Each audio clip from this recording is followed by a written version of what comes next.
দুর্নীতির লেজ ধরে টানাটানি করা হচ্ছে। আমরা দেখতে চাই দুর্নীতির কান ধরে টান দেওয়া হচ্ছে।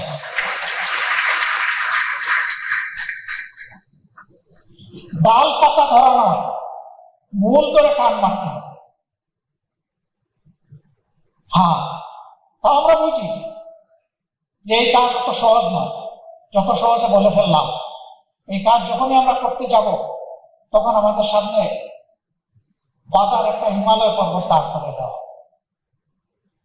বাট এই মানুষকেই তো আল্লাহ সক্ষমতা দিয়েছেন হিমান লক্ষ্য পর্যায়ে করা। ইনশাআল্লাহ আমরাও দুর্নীতির বাধা হিমালয় পর্বতকে আমরা ডিঙ্গা বলছি। সময় যা লাগুক সমস্যা নাই।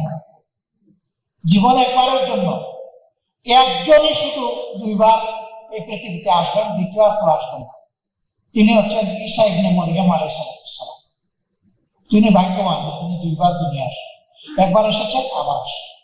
আমরা কেউ দ্বিতীয়বার আর আসবো। অতএব আমাদের এই জীবনটা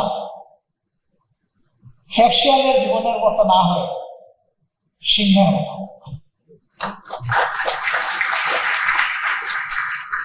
জাতির জন্য, মানবতার জন্য লড়াই করে মৃত্যুটা হোক সিংহের। এই কয়েকদিন আগে অত্যন্ত অল্প বয়সের একজন হিরো দুনিয়া থেকে বিদায় নিচ্ছে, শরীফ উসমান ইবনে হাদি। আল্লাহ তাআলা তাকে উচ্চ মর্যাদা দান করেন। ও বেঁচে থাকলে দুনিয়ার মানুষের কাছে সেইভাবে আদৃত, সমাদৃত হতো কিনা এই ধরনের, কিন্তু তার মত অসংখ্য অসংখ্য মানুষকে জীবন দিয়েছে।